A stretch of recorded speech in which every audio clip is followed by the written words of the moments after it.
Hi, welcome to biologics once again. तो आज हम प्रोटीन्स के बारे में डिस्कस करेंगे और ये जो वीडियो है वो आपको पता है कि CSIR सीरीज़ 2020 का ये वीडियो है और ये वीडियो है second part of CSIR 2020 series.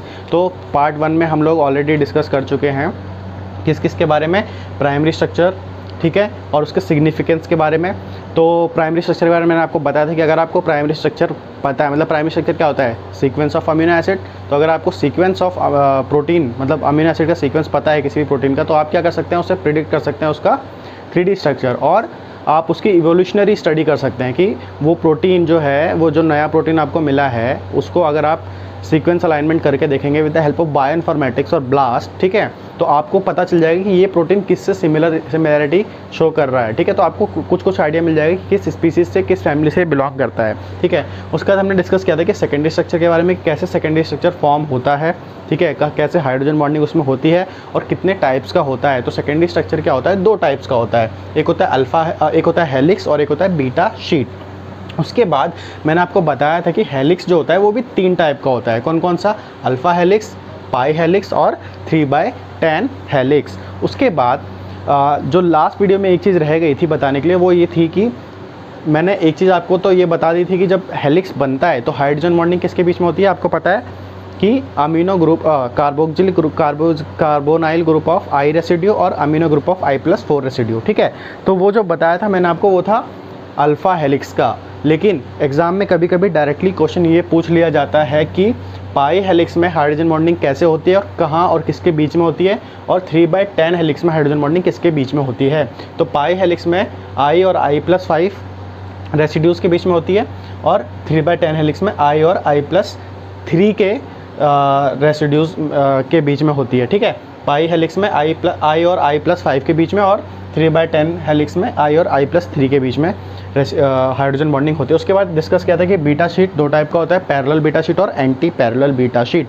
फिर हमने डिस्कस किया था कि पैरेलल बीटा शीट और एंटी पैरेलल बीटा शीट्स में से कौन सा ज़्यादा स्टेबल होता है। तो आपको पता है कि बताया था मैंने कि जो एंटी पैरेलल बीटा शीट होता है वो ज़्यादा स्टेबल होता है as compared to parallel beta sheet. क्यों होता है, उसके लिए आपको वीडियो देखनी चाहिए।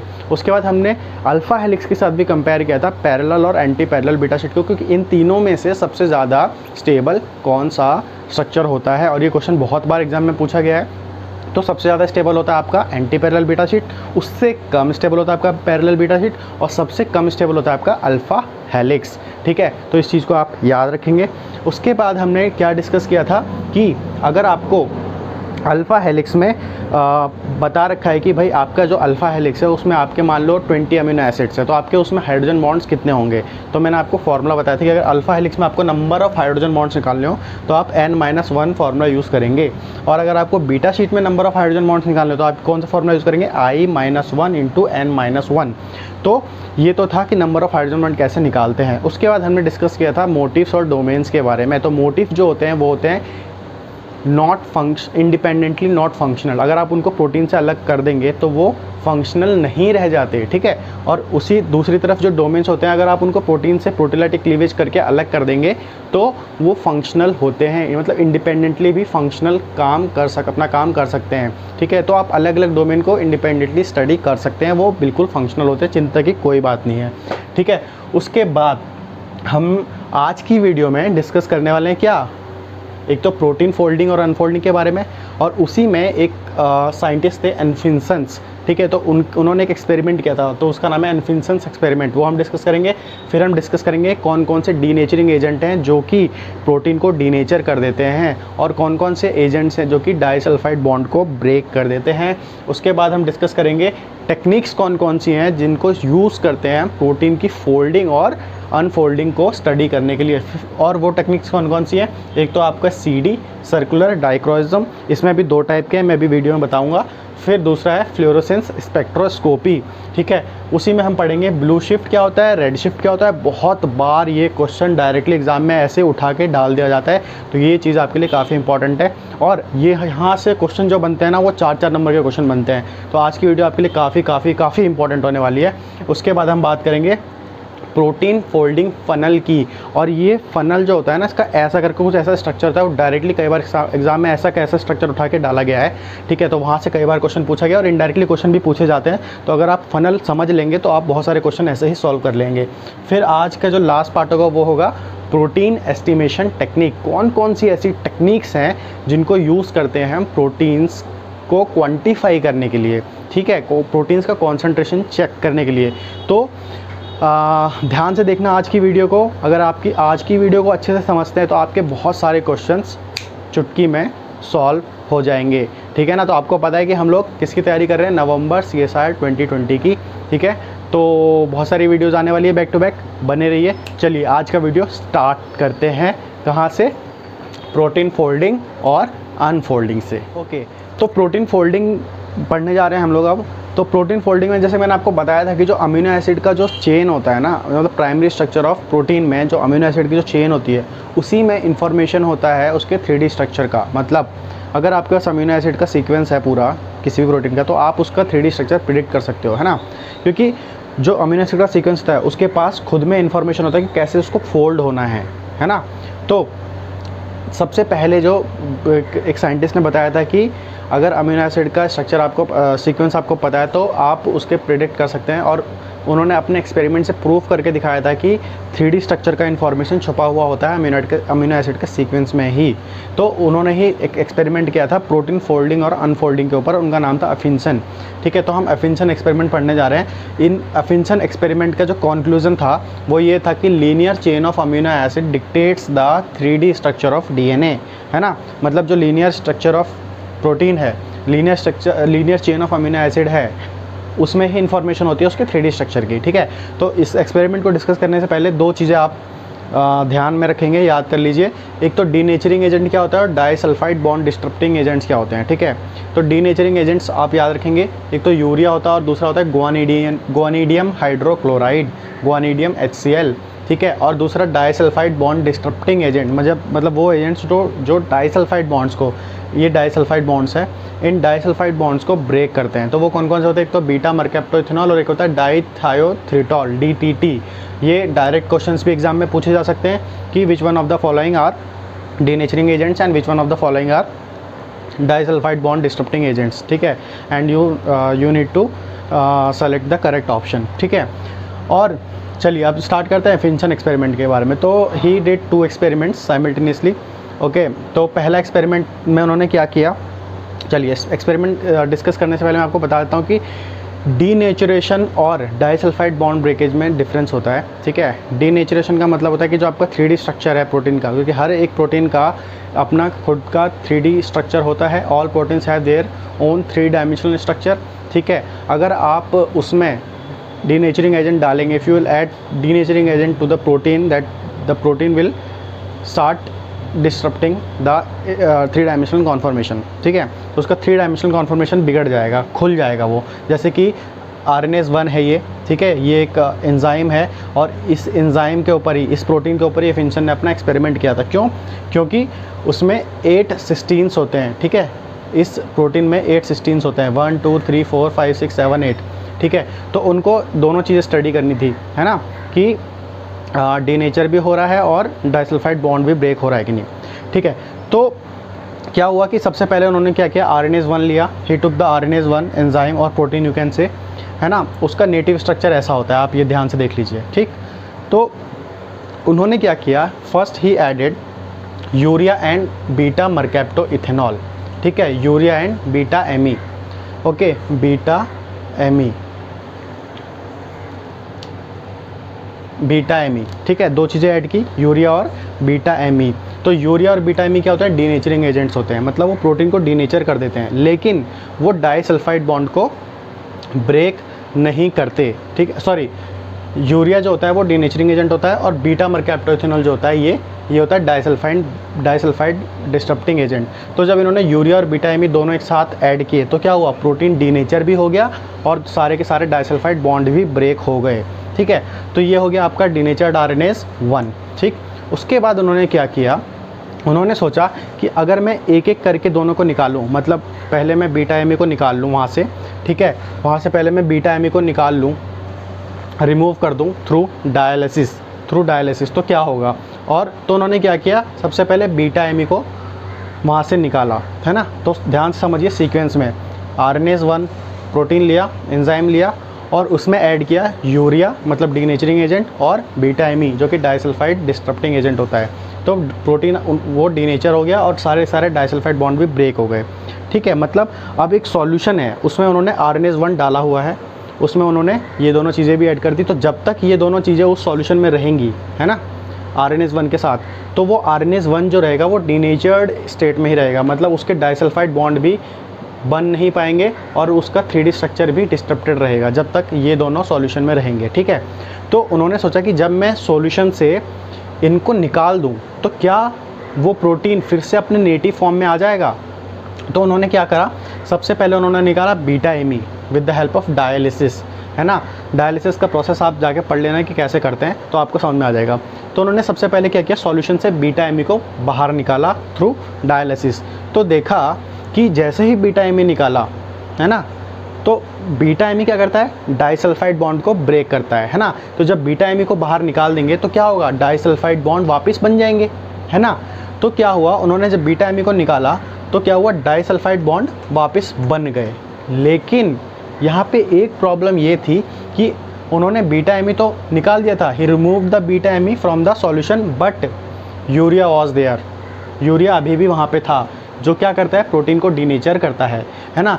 तो क्योंकि यूरिया था सॉल्यूशन में तो प्रोटीन अपने नेटिव कॉन्फॉर्मेशन में रह ही नहीं सकता, वो डीनेचर्ड ही रहेगा, ठीक है। लेकिन प्रोटीन जब डीनेचर्ड है फिर भी उसमें क्या है, सिस्टीन रेसिड्यूज तो है ही। तो क्या होगा, डीनेचर्ड स्टेट में जब आप बीटा एमी निकाल दोगे तो जो डाइसल्फाइड बॉन्ड बनेंगे वो इनकरेक्ट बॉन्डिंग हो जाएगी, मतलब कोई सा भी डाइसल्फाइड बॉन्ड किसी भी डाइसल्फाइड बॉन्ड के साथ बन जाएगा। तो वो रीनेचर तो हो जाएगा प्रोटीन आपका, ठीक है, मतलब रीनेचर हो गया, लेकिन वो उसका नेटिव स्ट्रक्चर वापस नहीं बन पाया और वो दूसरे फॉर्म में ही रीनेचर हो गया। देख रहे हो, डाइसल्फाइड बॉन्ड बन गए लेकिन उसका स्ट्रक्चर बदल गया। तो renatured the protein, the enzyme was renatured again after removing the beta M E but not to the native structure की तरह नहीं हुआ। उसकी वजह से फिर क्या हुआ, उन्होंने फिर बीटा एमी निकालने के बाद उन्होंने फिर निकाला यूरिया। तो अब आपने पहले ही बीटा एमी निकाल दिया है, मतलब डाइसल्फाइड बॉन्ड पहले ही बन गए हैं, अब आप यूरिया निकाल भी देंगे तो उससे कुछ फ़र्क नहीं पड़ेगा, क्योंकि डाइसल्फाइड बॉन्ड क्या होता है, कोवेलेंट बॉन्डिंग होती है ना। और एक बार कोवेलेंट बॉन्डिंग बन गई तो जब तक आप दोबारा बीटा एमी नहीं डालोगे तब तक वो वापस रीनेचर होगा, मतलब टूटेगा नहीं। तो बीटा एमी निकाल दिया, उसके बाद ये इस फॉर्म में आ गया। फिर उन्होंने यूरिया निकाला, ठीक है, यूरिया निकाला तो उसका कुछ फ़र्क पड़ेगा नहीं, वो इसी कॉन्फॉर्मेशन में रह गया, ठीक है। तो वो रीनेचर्ड रहा लेकिन उसका नेटिव कॉन्फॉर्मेशन लूज़ हो गया, इसीलिए उसकी जो एक्टिविटी थी वो 0% थी, मतलब वो फंक्शनल नहीं रहा प्रोटीन, ठीक है। आपको ये वाला एक्सपेरिमेंट बहुत अच्छे से समझ में आएगा कब, जब आप ये दूसरा एक्सपेरिमेंट जो उन्होंने किया वो समझ लोगे, ठीक है। तो दूसरे एक्सपेरिमेंट में उन्होंने क्या किया कि जो आरएनएस का नेटिव स्ट्रक्चर था, ठीक है, नेटिव स्ट्रक्चर ऑफ आरएनए, उसमें उन्होंने वैसे ही पहले की तरह यूरिया ऐड किया और बीटा एमी दोनों एक साथ ऐड किए। Urea is denaturing agent and beta ME is disulphide bond disturbing agent. फिर से क्या हुआ, वो प्रोटीन डीनेचर हो गया, सारे के सारे डाइसल्फाइड बॉन्ड ब्रेक हो गए। उसके बाद अब आप यहाँ पे थोड़ा ध्यान से देखना, पहले वाले एक्सपेरिमेंट में उन्होंने सबसे पहले बीटा एमी निकाला था, ठीक है, रिमूव किया था डायलिसिस के थ्रू। और दूसरे एक्सपेरिमेंट में उन्होंने क्या करा, अब पहले यूरिया निकाला। तो यहाँ पे इम्पॉर्टेंट चीज़ ध्यान देने वाली है। तो जैसे ही यूरिया निकाला, है ना, यूरिया निकाला है लेकिन बीटा एमी अभी भी सॉल्यूशन में है, समझ रहे हो। तो जब बीटा एमी जब तक सॉल्यूशन में रहेगा डाइसल्फाइड बॉन्ड नहीं बनेगा, क्यों, क्योंकि बीटा एमी क्या करता है, डाइसल्फाइड बॉन्ड को बनने ही नहीं देता, है ना। तो बीटा एमी है लेकिन यूरिया निकाल दिया।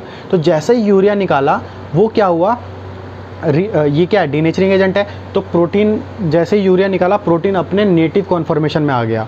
देखो ये इसका नेटिव कॉन्फॉर्मेशन है।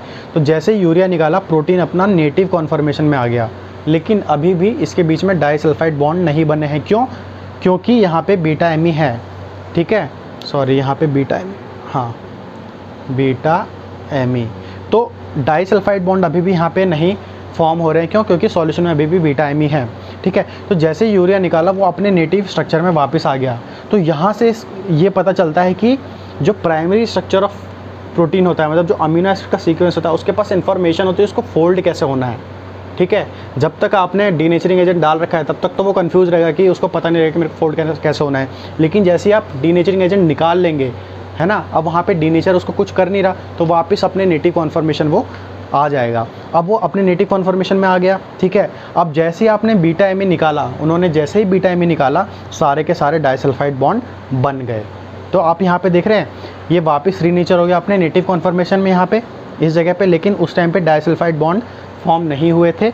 लेकिन जब जैसे ही उन्होंने बीटा एमी निकाला, सारे के सारे डाइसल्फाइड बॉन्ड बिल्कुल करेक्टली फॉर्म हो गए। और जो एक्टिविटी थी उसकी क्लोज टू 100% थी, ऑलमोस्ट 98-90% एक्टिविटी थी RNase-1 की। तो इसका कंक्लूजन क्या है कि जो प्राइमरी स्ट्रक्चर ऑफ प्रोटीन होता है, मतलब जो अमीनो एसिड का जो सीक्वेंस होता है, उसके पास खुद पे इंफॉर्मेशन होता है कि उसको फोल्ड कैसे होना है 3D स्ट्रक्चर में।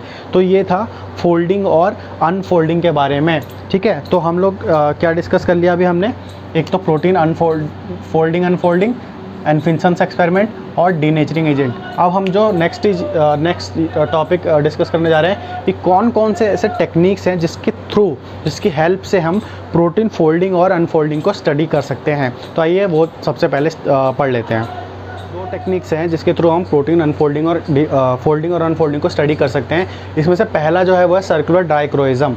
इसके बाद हम पढ़ेंगे फ्लोरेसेंस स्पेक्ट्रोस्कोपी। तो सबसे पहले पढ़ लेते हैं सर्कुलर डाइक्रोइज्म कैसे होता है, कितने टाइप्स का होता है और हम इसके थ्रू क्या स्टडी कर सकते हैं प्रोटीन स्ट्रक्चर के बारे में, ठीक है।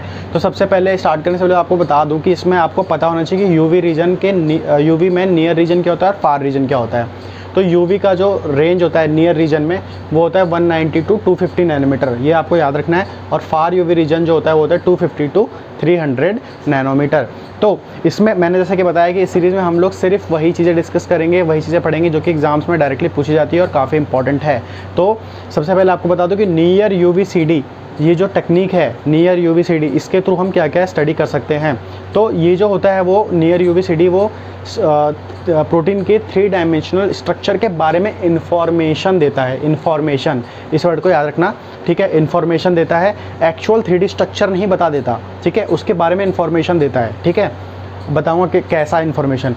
उसके बाद जो नियर UVCD होता है वो सिग्नल देता है, मतलब इंफॉर्मेशन किस किस टाइप के देता है, वो देता है सिग्नल्स कहाँ से, मतलब अगर कोई 3D स्ट्रक्चर प्रेजेंट है और आप उसको स्टडी कर रहे हो with the help of near UVCD, तो वो सिग्नल कहाँ से देता है कि 3D स्ट्रक्चर में एरोमेटिक अमीनो एसिड्स कौन से हैं, कोफैक्टर कौन से हैं, कोएंजाइम्स कौन से हैं। तो वो एरोमेटिक अमीनो एसिड्स, कोफैक्टर और कोएंजाइम्स से सिग्नल्स प्रोवाइड करवाता है और उससे हमें पता चलता है अच्छा इस टाइप के एरोमेटिक अमीनो एसिड्स इस 3D स्ट्रक्चर में प्रेजेंट हैं, ये वाले कोफैक्टर हैं, मतलब है ना। तो मतलब सिग्नल से हम पता कर सकते हैं कि किस टाइप के एरोमेटिक अमीनो एसिड, कोएंजाइम और कोफैक्टर प्रेजेंट होंगे 3D स्ट्रक्चर में। तो ये इन्फॉर्मेशन देता है हमको नियर UVCD स्पेक्ट्रा, ठीक है। तो जैसे कि एग्जांपल लेते हैं हीमोग्लोबिन का। हीमोग्लोबिन में हीम ग्रुप प्रेजेंट होता है, ठीक है, और एरोमेटिक अमीनो एसिड्स होते हैं, है ना। तो ये सिग्नल देता है कहाँ से, हीमोग्लोबिन में जो हीम ग्रुप और एरोमेटिक अमीनो एसिड प्रेजेंट है, यहाँ से हमें सिग्नल देता है और हमको पता चल जाता है कि ठीक है ये स्ट्रक्चर हीमोग्लोबिन का हो सकता है, ओके। उसके बाद जैसे कि मैंने आपको बताया कि ये हमें एक्चुअल 3 डायमेंशनल स्ट्रक्चर के बारे में नहीं बताता कि इसका स्ट्रक्चर ऐसा होगा, नहीं, ऐसा नहीं हो सकता। ये सिर्फ इन्फॉर्मेशन देता है। Do not give information about the actual 3 dimensional structure but it gives information about the location of aromatic amino acids in 3 dimensional structure. तो इस चीज़ को आप ध्यान रखेंगे कि नियर UVCD क्या होता है, वो 3 डायमेंशनल स्ट्रक्चर के बारे में इन्फॉर्मेशन देता है। इसमें ये वाले एरोमेटिक अमीनो एसिड प्रेजेंट है, ये वाले कोफैक्टर, ये वाले कोएंजाइम है। तो उसके बेसिस पे हम थोड़ा बहुत आइडिया लगा लेते हैं कि ठीक है इसका स्ट्रक्चर ये जो है प्रोटीन, ये वाला प्रोटीन होगा या ये वाला प्रोटीन होगा, हम रेफरेंस से मैच करके देख लेते हैं, ठीक है। उसके बाद हम चलते हैं फार UVCD की तरफ। तो ये जो फार UVCD होता है वो यूज़ होता है टू कैरेक्टराइज सेकेंडरी स्ट्रक्चर। तो यहाँ पे आपको याद रखना है कि जो नियर UVCD होता है वो आपको 3D स्ट्रक्चर के बारे में इंफॉर्मेशन देता है और जो फार UVCD है वो आपको इंफॉर्मेशन देता है किसके बारे में, सेकेंडरी स्ट्रक्चर के बारे में, use to characterise secondary structure. आपको फार UVCD बता सकता है कि जो आपका प्रोटीन है वो L अमीनो एसिड से मिलके बना है या D अमीनो एसिड से मिलके बना है, समझ रहे हो। तो ये काफ़ी इंपॉर्टेंट है ना। ये आपको नेचर बता सकता है आपके पॉलीपेप्टाइड का। इसमें एक वैल्यू होती है इलेप्टिसिटी वैल्यू, ठीक है। इलेप्टिसिटी वैल्यू अगर नेगेटिव आती है, ठीक है, अगर आपकी इलेप्टिसिटी वैल्यू नेगेटिव आती है तो इसका मतलब जो आपका प्रोटीन है उसमें आपके L अमीनो एसिड प्रेजेंट हैं। और आपको पता है कि जो नेचुरली अकरिंग प्रोटीन्स होते हैं, नेचुरली अकरिंग अमीनो एसिड्स होते हैं वो L अमीनो एसिड्स ही होते हैं।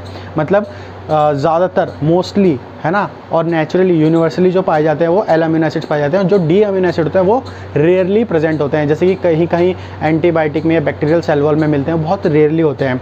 तो इसके थ्रू आप पता कर सकते हैं कि जो प्रोटीन है वो एल अमीनो एसिड से मिलके बना है या डी अमीनो एसिड से मिलके बना है। तो अगर नेगेटिव वैल्यू आती है इलेक्ट्रिसिटी वैल्यू तो एल अमीनो एसिड प्रेजेंट है, पॉजिटिव आती है तो डी अमीनो एसिड प्रेजेंट है। इसको याद रखना, डायरेक्ट क्वेश्चन आते हैं एग्जाम में यहाँ से, ठीक है।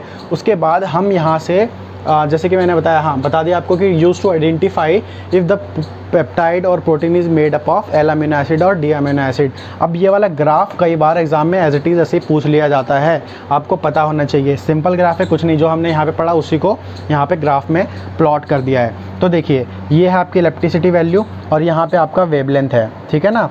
तो वेवलेंथ मैंने आपको बताया कि फार यूवी में कौन सा होगा, 250 to 300 नैनोमीटर।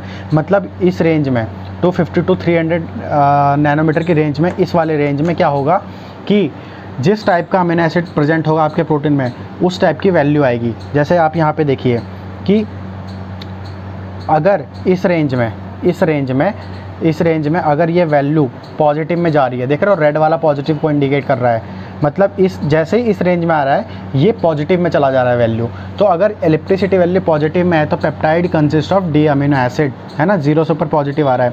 अगर इस रेंज में आपका अमीनो एसिड का वैल्यू, मतलब पेप्टाइड का जो फार यूवीसीडी का जो वैल्यू आ रहा है, इलेक्ट्रिसिटी वैल्यू आ रही है, वो अगर नेगेटिव चली गई, ग्रीन वाले को देखिए, नेगेटिव चली गई तो आपका पेप्टाइड एल अमीनो एसिड से मिलके बना है। तो आप इस ग्राफ को अच्छे से समझ लीजिए और जो मैंने आपको चीज़ें इसमें बताई हैं वो आप अपने नोटबुक में नोट करके रख लीजिए, यहाँ से तो क्वेश्चन बहुत सारे पूछे जाते हैं। इसके बाद हम एक और ग्राफ देखने जा रहे हैं जहाँ से कई बार डायरेक्टली क्वेश्चन पूछे जाते हैं कि ग्राफ दे दिया जाएगा आपको और वहाँ पे प्लॉट्स बनाए होंगे, ठीक है, और कर्व्स बनाए होंगे, आपको कर्व्स देख के बताने जाएंगे कि ये अल्फ़ा हेलिकल है, ये बीटा शीट है या किस टाइप का है। तो चलिए वो वाला ग्राफ हम फटाफट देख लेते हैं, ठीक है। तो यहाँ पे आप एक ग्राफ देख रहे होंगे, ठीक है ना। तो अब ग्राफ में आप एक चीज़ नोटिस करिए कि यहाँ पे स्टार्टिंग कहाँ से हो रही है, नैनोमीटर 190 नैनोमीटर से, और ख़त्म कहाँ हो रही है 250 नैनोमीटर पे। और ये रेंज मैंने आपको क्या बताया, 190 to 250 नियर यूवी रीजन। और नियर यूवी रीजन में मैंने आपको बताया था कि आपके पास अगर कोई प्रोटीन है, ठीक है ना, कोई भी प्रोटीन जिसका 3 डायमेंशनल स्ट्रक्चर पता है, तो वो आप उसके 3D स्ट्रक्चर के बारे में इंफॉर्मेशन आपको नियर यूवी स्पेक्टर से मिल सकता है। वो क्या बताता है, उसमें किस टाइप के एरोमेटिक अमीनो एसिड्स प्रेजेंट है, कोफैक्टर्स, कोएंजाइम प्रेजेंट है, उसके बेसिस पे वो बता देगा कि आपके उस 3 डायमेंशनल स्ट्रक्चर में क्या क्या चीज़ें प्रेजेंट हो सकती हैं। लाइक बीटा शीट कितनी प्रेजेंट है, और बीटा शीट प्रेजेंट है कि नहीं, अल्फ़ा हेलिकल प्रेजेंट है कि नहीं, है ना, ऐसा। तो जब आप ग्राफ देखेंगे तो एग्ज़ाम में कभी कभी क्वेश्चंस डायरेक्टली पूछे जा सकते हैं कि ऐसा कुछ ग्राफ बना के दे दिया जाएगा आपको और पूछा जाएगा कि कौन सा कर्व किसको रिप्रेजेंट कर रहा है। तो अगर ये ब्लू वाला कर्व, अगर ऐसा कर्व आपको दिखाई दे रहा है तो इसका मतलब वो रैंडम कॉइल है, कोई भी रैंडम कॉइल है, ठीक है ना। वो बीटा शीट नहीं बोल सकते उसको, अल्फा हेलिकल नहीं बोल सकते। लेकिन अगर कोई ग्रीन वाले को देखिए, अगर कर्व इस टाइप का है, मतलब 218 नैनोमीटर पे नीचे आके वापस ऊपर जा रहा है, तो ये बीटा शीट का कर्व होगा, ठीक है। और अगर रेड वाले को देखिए, अगर कर्व इस टाइप का बन रहा होगा, ठीक है, तो ऐसे याद रख सकते हैं, हेलिकल कर्व बन रहा है तो इसका मतलब वो हेलिकल स्ट्रक्चर होगा, ठीक है। तो इस टाइप के ग्राफ भी एग्जाम में कभी कभी पूछ ले जाते हैं, ठीक है। तो इस चीज़ को आप ध्यान रखेंगे। इसके बाद अब हम चलते हैं फ्लोरेसेंस स्पेक्ट्रोस्कोपी पढ़ने के लिए, उसमें हम डिस्कस करेंगे ब्लू शिफ्ट और रेड शिफ्ट। ओके, तो फ्लोरोसेंस स्पेक्ट्रोस्कोपी अब पढ़ना है हमको। तो आपको फ्लोरोसेंस स्पेक्ट्रोस्कोपी समझाने से पहले आपको फ्लोरेसेंस के बारे में पता होगा। फ्लोरेसेंस का मतलब क्या होता है कि जब कोई भी मॉलिक्यूल कम वेवलेंथ की लाइट लेके, है ना, कम वेवलेंथ की लाइट को एब्जॉर्ब करता है और हायर वेवलेंथ की लाइट को रिलीज़ करता है, एमिट करता है, तो वो होता है फ्लोरेसेंस, ठीक है। और इसी कंसेप्ट को यूज़ करके प्रोटीन्स के बारे में स्टडी की जाती है, ठीक है। प्रोटीन के स्ट्रक्चर के बारे में स्टडी की जाती है, समझ रहे हो। तो यहाँ पे प्रोटीन फोल्डिंग और अनफोल्डिंग को स्टडी किया जाता है इसी फ्लोरेसेंस स्पेक्ट्रोस्कोपी के कंसेप्ट को यूज़ करके, ठीक है। The protein molecule excited by given appropriate wavelength of light which it absorbs and gets excited to reach at higher energy level, ठीक है। तो ये है फ्लोरेसेंस स्पेक्ट्रोस्कोपी, ठीक है। तो मतलब कम वेवलेंथ की लाइट पे एब्जॉर्ब करता है कोई प्रोटीन और हायर वेवलेंथ की लाइट पे लाइट को रिलीज़ करता है। और आपको पता है कि ये क्यों हो पाता है, क्योंकि प्रोटीन के अंदर 3 अमीनो एसिड्स होते हैं, टायरोसिन, ट्रिप्टोफेन और फिनाइल एलेनाइन, जो कि 280 नैनोमीटर के अराउंड लाइट को एब्जॉर्ब करते हैं। तो 280 पे सबसे ज़्यादा टायरोसिन करता है, उससे कम ट्रिप्टोफेन, 280 से नैनोमीटर से कुछ कम वेवलेंथ की अराउंड 270 के अराउंड, और फिर 257 के अराउंड फिनाइल एलेनाइन करता है। ठीक है, तो उनकी वजह से ही प्रोटीन क्या करता है 280 नैनोमीटर पे लाइट को एब्जॉर्ब कर पाता है। ठीक है, बट यहाँ पे हम फ्लोरेसेंस स्पेक्ट्रोस्कोपी पढ़ रहे हैं, उन सब चीज़ों की डिटेल में हम कभी और जाएंगे। अब इसके बाद मैं आपको बता दूँ कि जो एग्ज़ाम में पूछा जाता है वो 2 टाइप के शिफ्ट्स पूछे जाते हैं, एक होता है ब्लू शिफ्ट और एक होता है रेड शिफ्ट। तो इसको आप ध्यान से समझिए और यहाँ से आपके क्वेश्चन आएंगे एग्ज़ाम में। ठीक है, तो सबसे पहले हम पढ़ेंगे रेड शिफ्ट। ठीक है, सबसे पहले हम क्या पढ़ेंगे, रेड शिफ्ट। अब ये रेड शिफ्ट क्या होता है, नाम से पता चल रहा होगा कि कोई चीज़ शिफ्ट हो रही है रेड की तरफ। ठीक है, अब रेड की तरफ क्या शिफ्ट हो रहा है, तो देखो आपको मैं बता दूं, देखो आप अगर एक प्रोटीन का स्ट्रक्चर इमेजिन करो। ठीक है, प्रोटीन का स्ट्रक्चर इमेजिन करोगे तो मान लो कि आपका ये प्रोटीन है। ठीक है, समझ रहे हो, ये एक आपका प्रोटीन है। तो क्या होगा कि प्रोटीन में जो हाइड्रोफोबिक अमीनो एसिड्स होते हैं, है ना, hydrophobic non polar amino acids होते हैं, वो होते हैं आपके अंदर की तरफ, कोर में, प्रोटीन के कोर में होते हैं आपके कौन सा amino acid, hydrophobic amino acid. ठीक है, और जो सरफेस पे होते हैं वो होते हैं आपके हाइड्रोफिलिक अमीनो एसिड। ठीक है, मतलब polar amino acids, charged amino acid, ये तो आपको पता होगा। ठीक है, अब क्या होता है जब प्रोटीन जब अनफोल्ड होता है, ठीक है, आप देख रहे हो ना यहाँ पे, जब ये प्रोटीन अनफोल्ड होगा तो क्या होगा, जब ये प्रोटीन अनफोल्ड होगा तो क्या होगा कि जो हाइड्रोफोबिक अमीनो एसिड जो कि अंदर की तरफ बरीड थे, अब ये ना खुलने लगेंगे, बाहर की तरफ आने लगेंगे, ऐसे थोड़ा थोड़ा, देख रहे हो, ये एक्सपोज हो रहे हैं अब। तो जैसे जैसे ये खुलता रहेगा, अनफोल्ड होता रहेगा, एक्सपोज होता रहेगा, वैसे वैसे क्या होगा, अब बताता हूँ आपको। यहाँ पे आप इस ग्राफ को देखो, क्या होता है कि ये है आपका जो ब्लैक वाला कर्व है, ये है आपका एक प्रोटीन फोल्डेड फॉर्म में। ठीक है, प्रोटीन ये है आपका फोल्डेड स्टेट, जो ब्लैक कर्व है ये आपका फोल्डेड स्टेट है। ठीक है, तो अब क्या होता है कि ये आपका एक पर्टिकुलर वेवलेंथ पे लाइट को एब्जॉर्ब कर रहा है। ठीक है, अब जब प्रोटीन में अनफोल्डिंग होनी स्टार्ट होती है ना, तो हाइड्रोफोबिक अमीनो एसिड्स बाहर आने शुरू होते हैं। और आपको पता है कि टायरोसिन, ट्रिप्टोफेन और फिनाइल एलेनाइन, ये तीनों किस टाइप के अमीनो एसिड्स हैं, हाइड्रोफोबिक अमीनो एसिड्स, जो कि प्रोटीन के कोर में अंदर की तरफ बरीड होते हैं। ठीक है, तो क्या होता है कि जब जो अमीनो एसिड मेनली रिस्पॉन्सिबल है लाइट को एब्जॉर्ब करने के लिए, है ना, वही अंदर की तरफ है, तो इसका मतलब कि ज़्यादा लाइट एब्जॉर्ब नहीं कर पाएगा प्रोटीन, है ना, मतलब कम वेवलेंथ की लाइट पे ही एब्जॉर्ब करेगा। मतलब जो अमीनो एसिड बाहर हैं वही लोग ज़्यादा इन्वॉल्व होंगे लाइट को एब्जॉर्ब करने में, और थोड़ा बहुत ही एब्जॉर्ब कर पाएगा आपका टायरोसिन, ट्रिप्टोफेन और फेनिलएलनिन। तो जो लैम्डा मैक्स होगा ना, मतलब जो मैक्सिमम वेवलेंथ की लाइट को एब्जॉर्ब करने का जो मैक्सिमम वैल्यू होगी वो कम होगी। ठीक है, क्योंकि अभी फोल्डेड स्टेट में तीनों के तीनों हाइड्रोफोबिक अमीनो एसिड्स कोर के अंदर हैं। अब जैसे जैसे अनफोल्डिंग होगी तो वो तीनों अमीनो एसिड्स, हाइड्रोफोबिक तीनों अमीनो एसिड्स जो कि लाइट ज़्यादा एब्जॉर्ब करते हैं, वो धीरे धीरे बाहर आना शुरू होंगे और फिर ज़्यादा वेवलेंथ की लाइट को एब्जॉर्ब कर पाएंगे। समझ रहे हो? तो क्या होगा कि जब ज़्यादा वेवलेंथ की, जैसे जैसे अनफोल्डिंग होगी, ये फोल्डिंग स्टेट है, अनफोल्डिंग होगी तो क्या होगा, ज़्यादा वेवलेंथ की लाइट पे एब्जॉर्ब करेंगे। तो अब आप यहाँ पे देखते हो कि विबग्योर आपको पता है ना, रीज़न ये violet, indigo, blue, green, yellow, orange, red. तो क्या होता है कि ब्लू का जो वेवलेंथ होता है वो कम होता है और रेड का वेवलेंथ ज़्यादा होता है। ठीक है, तो जब अनफोल्डिंग होगी तो लाइट एब्जॉर्ब करने की कैपेबिलिटी बढ़ेगी प्रोटीन की, है ना, due to the exposure of hydrophobic amino acids like tyrosine, tryptophan और फिनाइल एलेनिन। तो वो ज़्यादा वेवलेंथ की लाइट पे एब्जॉर्ब करेंगे, तो ज़्यादा वेवलेंथ का मतलब वेवलेंथ बढ़ जाएगा। ठीक है, जैसे जैसे अनफोल्डिंग होगी वैसे वैसे वेवलेंथ बढ़ेगा, लैम्डा मैक्स बढ़ेगा।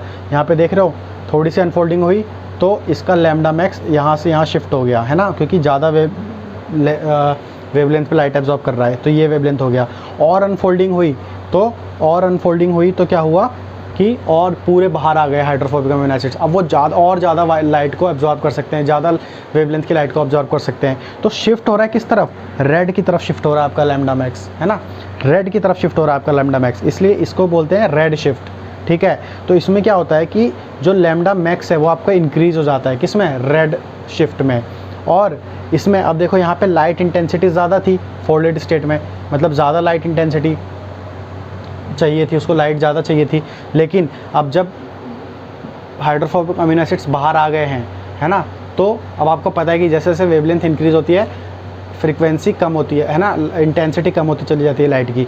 तो जैसे जैसे लैम्डा वैक्स इंक्रीज़ होगा लाइट की इंटेंसिटी कम होती चली जाएगी, डिक्रीज़ होती चली जाएगी, ठीक है। तो आपको इसमें रेड शिफ्ट में 2 बातें याद रखनी है कि एक तो लैम्डा मैक्स इंक्रीज़ होता है और लाइट इंटेंसिटी डिक्रीज़ होती है ना। देख रहे हो ना यहाँ पे लाइट इंटेंसिटी पहले ज़्यादा थी, अब डिक्रीज़ हो गई, देख रहे हो, और इसमें और डिक्रीज़ हो गई, और इधर लैम्डा मैक्स इंक्रीज़ हो गया। तो ये था रेड शिफ्ट। अब वैसे अगर आपको रेड शिफ्ट समझ में आ गया तो आपको ब्लू शिफ्ट भी आराम से समझ में आ जाएगा। ब्लू शिफ्ट देख लेते हैं। अब देखो ब्लू शिफ्ट में क्या है कि अब जैसे आपका ये प्रोटीन अनफोल्डेड स्टेट में है ना, प्रोटीन आपका अनफोल्डेड स्टेट में, जैसे ये वाला है जो आपका, ये है आपका अनफोल्डेड, ठीक है, समझ में आया, और ये वाला जो है वो है आपका फोल्डेड।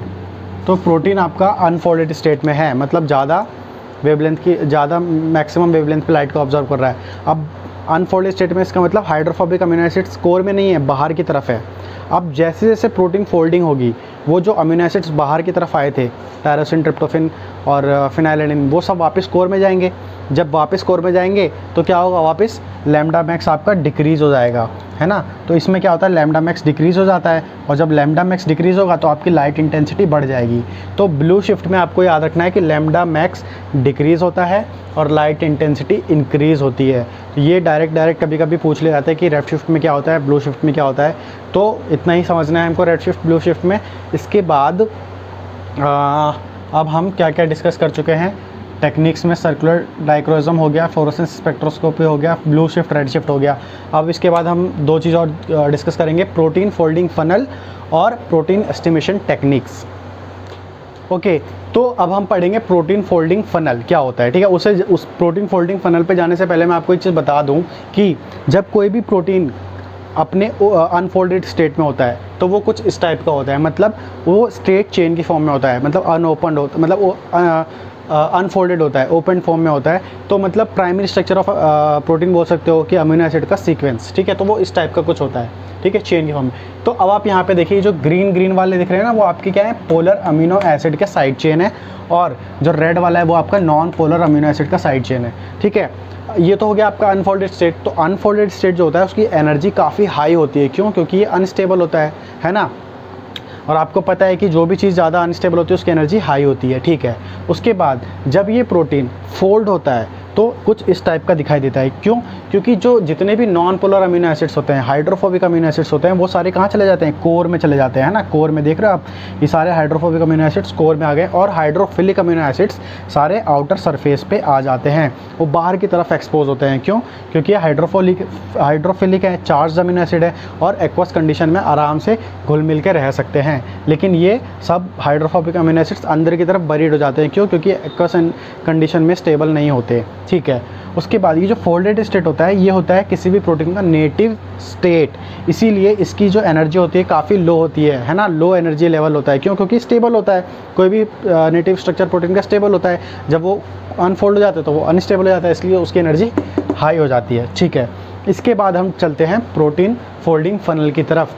तो ज़्यादातर एग्ज़ाम में इस टाइप का स्ट्रक्चर आपको दिया जाएगा और पूछा जाएगा कि ये जो एरिया है वो क्या है। तो ये जो एरिया है वो होता है आपका अनफोल्डेड स्टेट का एरिया, मतलब इस एरिया में प्रोटीन अनफोल्डेड फॉर्म में रहता है। उसके बाद ये एरिया, जो ये पूरा एरिया है, वो आपका होता है मोल्टन ग्लोब्यूल स्टेट, मतलब ये स्टेट ऐसी होती है जहाँ पे ट्रांजिशन होता है, मतलब प्रोटीन अपने अनफोल्डेड स्टेट से फोल्डेड स्टेट में, नेटिव स्टेट में जा रहा होता है, इसलिए इसको ट्रांजिशन स्टेट भी बोलते हैं। तो इस स्टेट में क्या होता है, जो प्रोटीन होता है ना, उसका नेटिव लाइक स्ट्रक्चर ही होता है, but it is slightly in open form, थोड़ा बहुत ये खुल जाता है वहाँ पे, ठीक है, इसलिए इसको बोलते हैं मोल्टन ग्लोब्यूल स्टेट। उसके बाद सबसे लास्ट में आप यहाँ पे देख रहे हो नेटिव स्टेट, ये होता है इसका नेटिव स्टेट।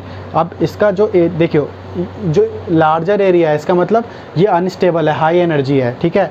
स्मॉलर एरिया मतलब स्टेबल है, लो एनर्जी है यहाँ पे, ठीक है। तो नेटिव स्टेट होता है यहाँ पे, है ना, नेटिव स्ट्रक्चर ऑफ प्रोटीन का स्टेट जो होता है वो इस जगह पे होता है, इसकी एनर्जी काफ़ी लो होती है, यहाँ पे फोल्डेड स्टेट होता है। तो ये था प्रोटीन फोल्डिंग फनल। इस फिगर को आप अच्छे से याद कर लीजिए, ध्यान रखिए, और यहाँ से काफ़ी क्वेश्चन कई सारे एग्जाम से पूछे जाते हैं, CSR में नहीं, DBT में, गेट में, ICMR में बहुत जगह पूछे जाते हैं, तो ये आपके लिए काफ़ी इंपॉर्टेंट है। इसके बाद हम डिस्कस करते हैं आज का लास्ट टॉपिक जो है प्रोटीन एस्टिमेशन टेक्निक्स। चलिए तो आखिरकार अब हम लास्ट टॉपिक पे पहुंच गए हैं, जो कि है प्रोटीन एस्टिमेशन टेक्निक, और उसमें सबसे पहला है एब्जॉर्प्शन एट 280 नैनोमीटर। ये सबको पता है, ज़्यादातर लैब्स में हम लोग क्या करते हैं, प्रोटीन का कॉन्सेंट्रेशन चेक करना होता है तो किस पे एब्जॉर्ब करते हैं प्रोटीन को, ओडी किस पे लेते हैं 280 नैनोमीटर पे। क्यों? क्योंकि हमको पता है कि प्रोटीन में 3 ऐसे अमीनो एसिड्स होते हैं, फिनाइलएलेनिन, टायरोसिन और ट्रिप्टोफैन, जिसकी वजह से प्रोटीन किस पे एब्जॉर्ब करता है 280 नैनोमीटर पे। तो सबसे आसान तरीका है उसका एब्जॉर्प्शन, ओडी एब्जॉर्प्शन चेक कर लो 280 नैनोमीटर पे प्रोटीन को एस्टिमेट करने के लिए। ठीक है, दूसरा तरीका होता है वो होता है ब्रैडफोर्ड मेथड। ठीक है, ब्रैडफोर्ड मेथड में जो डाई यूज़ होती है वो होती है आपकी कुमासी ब्रिलियंट ब्लू। जो कुमासी ब्रिलियंट ब्लू होती है ना, वो बेसिक अमीनो एसिड्स जितने भी होते हैं ना आपके प्रोटीन में, उससे जाकर नॉन कोवेलेंटली बाइंड हो जाते हैं। अब नॉन कोवेलेंटली बाइंड होते हैं, इसका मतलब क्या होता है कि वो रिवर्सिबल बाइंडिंग होती है ना। आपको पता है कि 2 टाइप के बॉन्ड्स होते हैं, एक होता है कोवेलेंट बॉन्ड और एक होता है नॉन कोवेलेंट बॉन्ड। तो जो कोवेलेंट बॉन्ड होता है वो इर्रिवर्सिबल बाइंडिंग होती है, मतलब एक बार बॉन्डिंग बन गई तो फिर वो टूटेगी नहीं। ठीक है, मतलब उसके लिए या तो फिर आप वही ठीक है, मतलब उसके लिए कुछ हार्श ट्रीटमेंट करो तब जाके वो टूटेगी। लेकिन जो नॉन कोवेलेंट बॉन्डिंग होती है वो रिवर्सिबल होती है, वो ईजिली ब्रेक हो जाती है। तो यहाँ पे क्या होता है कि जो कुमासी ब्रिलियंट ब्लू होती है वो बेसिक अमीनो एसिड के साथ नॉन कोवेलेंटली बॉन्ड बना लेता है, मतलब रिवर्सिबल बॉन्ड बना लेता है। ठीक है, और फिर ये जो CBB कुमासी ब्रिलियंट ब्लू है, ये आप लैब में आपने देखा होगा कि जब हम जेल पे प्रोटीन रन करते हैं तब भी हम CBB को ही यूज़ करते हैं जेल को स्टेन करने के लिए। मतलब उसमें जो प्रोटीन सेपरेट हुआ है, जो बैंड्स आते हैं ना प्रोटीन के, जैसे आपने जेल चलाया होगा कभी लैब में, तो यहाँ पे प्रोटीन सेपरेट हो जाते हैं ना, फिर आप इस जेल को स्टेन कर लेते हो। ठीक है, स्टेन करते हो तो पूरा का पूरा जेल ब्लू हो जाता है। फिर क्या करते हो, इसको डी स्टेनिंग सॉल्यूशन में या वाटर में थोड़ी देर जेल को छोड़ते हो 2-3 घंटे, ये पूरा जेल क्या हो जाता है, डी स्टेन हो जाता है, बट यहाँ पे ब्लू कलर दिखाई देता है आपको। ठीक है, अभी मैंने रेड से बना दिया, कोई बात नहीं, ये ब्लू बैंड दिखाई देता है। ठीक है, तो CBB को जेल को स्टेन करने, STS जेल को स्टेन करने के लिए भी यूज़ किया जाता है। सबसे खास बात, इसमें एब्जॉर्बेंस लेते हैं हम 550 नैनोमीटर पे। तो ये OD आप सबकी याद रखेंगे जो भी मैं बताऊँगा। थर्ड टेक्निक है लॉरी मेथड। लॉरी मेथड क्या होता है, इसमें हम फॉलिन्स रिएजेंट यूज़ करते हैं। ठीक है, मैं इंपॉर्टेंट चीज़ें ही आपको बता रहा हूँ क्योंकि डिटेल में हमको नहीं जाना, जहाँ से एग्जाम में क्वेश्चन पूछे जाते हैं मैंने वही चीज़ें आपको बताई हैं। फॉलिन्स रिएजेंट यूज़ करते हैं। ठीक है, फॉलिन्स रिएजेंट क्या करता है, पेप्टाइड से बाइंड कर लेता है, मतलब ये 4-5 अमीनो एसिड को एक साथ बाइंड करता है, समझ रहे हो। तो ये पेप्टाइड को साथ बाइंड करता है फॉलिन्स रिएजेंट। और ये जो मेथड होता है लॉरी मेथड, ये काफ़ी सेंसिटिव होता है as compared to first and second method.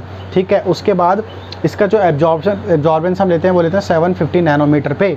ठीक है, तो ये एब्जॉर्बेंस आप याद रखेंगे। अब इसमें क्या होता है कि जब फॉलिन्स रिएजेंट बाइंड कर जाता है आपका पेप्टाइड के साथ, तो क्या हो जाता है कि उसका जो सॉल्यूशन जिसमें प्रोटीन है आपका सॉल्यूशन में, उसका कलर हो जाता है आपका ब्लू। क्यों? क्योंकि फॉलिन्स रिएजेंट में आपका होता है क्यूप्रिक आयन, और जब ये पेप्टाइड से बाइंड होता है तो ये कन्वर्ट हो जाता है क्यूप्रस आयन में, और इस क्यूप्रस आयन का कलर जो होता है वो आपका होता है ब्लू। ठीक है, तो इसका कलर ब्लू हो जाता है। ठीक है, उससे पता चल जाता है कि ठीक है हमारा यहाँ पे प्रोटीन प्रेजेंट है। अब लास्ट जो मेथड है ये काफ़ी इंपॉर्टेंट है ये, क्योंकि ये थोड़ा हटके है मेथड है, और थोड़े हटके प्रोटीन्स को एस्टिमेट करने के लिए यूज़ किया जाता है, इसलिए एग्ज़ाम के लिए काफ़ी इंपॉर्टेंट हो जाता है, जिसको बोलते हैं BCA मेथड, बायोसिंक्रोनिक एसिड मेथड। ये इंपॉर्टेंट इसलिए है क्योंकि ये बाकी के जो 1, 2, 3 तीनों टेक्निक्स हैं वो आपके साइटोसोलिक प्रोटीन्स को, हाइड्रोफिलिक प्रोटीन्स को, ठीक है, एस्टिमेट करने के लिए यूज़ किया जाता है। लेकिन जो आपका BCA मेथड है ये एक लौता ऐसा मेथड है जो कि आपके मेम्ब्रेन प्रोटीन को एस्टिमेट करने के लिए किया जाता है। ठीक है, मेम्ब्रेन प्रोटीन को, आपको पता है ना मेम्ब्रेन प्रोटीन कहाँ होते हैं, जैसे कि आप देख लीजिए, ये आपका लिपिड बाइलेयर होता है, ठीक है ना। और आपके मेम्ब्रेन में भी कुछ प्रोटीन्स होते हैं, जैसे कि मान लो यहाँ पे कुछ ये वाला प्रोटीन है, तो जो मेम्ब्रेन में जो प्रोटीन होता है ना उसको एस्टिमेट करने के लिए ही BCA मेथड यूज़ करते हैं। अब इसमें ऐसा खास क्या होता है कि इसको यूज़ करते हैं मेम्ब्रेन प्रोटीन को एस्टिमेट करने के लिए, क्या होता है कि जो आपके साइटोसोलिक प्रोटीन होते हैं वो कैसे होते हैं, हाइड्रोफिलिक होते हैं। तो अब जब आप प्रोटीन को प्यूरीफाई करते हो, आइसोलेट करते हो, तो किस में करते हो, सॉल्यूशन में करते हो। सॉल्यूशन कैसा होता है, एक्वस नेचर होता है, हाइड्रोफिलिक नेचर होता है। तो आप अगर साइटोसोलिक प्रोटीन को ही प्यूरीफाई कर रहे हो, आइसोलेट कर रहे हो, जो कि हाइड्रोफिलिक इन नेचर है, और सॉल्यूशन भी हाइड्रोफिलिक है, तो वो स्टेबल रहता है। आपका जो साइटोसोलिक प्रोटीन होता है, हाइड्रोफिलिक प्रोटीन होता है, वो स्टेबल रहता है, उसको आराम से इन मेथड से एस्टिमेट कर सकते हो। लेकिन जब आप किसी मेम्ब्रेन प्रोटीन को प्यूरीफाई करते हो, आइसोलेट करते हो, तो मेम्ब्रेन प्रोटीन कैसा होता है, हाइड्रोफोबिक होता है। क्योंकि मेम्ब्रेन प्रोटीन कैसा होता है, आप देख रहे हो ना, ये किस एरिया में है, उस एरिया में जहाँ पे हाइड्रोफोबिक रीजन है। ये लिपिड मेम्ब्रेन कैसा हाइड्रोफोबिक होता है, तो इसके जो साइड चेन होंगी वो भी कैसी होंगी, हाइड्रोफोबिक होंगी। तो जब इस प्रोटीन को आप प्यूरिफाई करोगे, ठीक है, और सॉल्यूशन में जैसे ये प्रोटीन आएगा, सॉल्यूशन कैसा है, हाइड्रोफिलिक मतलब एक्वस है, और आपका प्रोटीन कैसा, हाइड्रोफोबिक, तो ये हो जाएगा अनस्टेबल।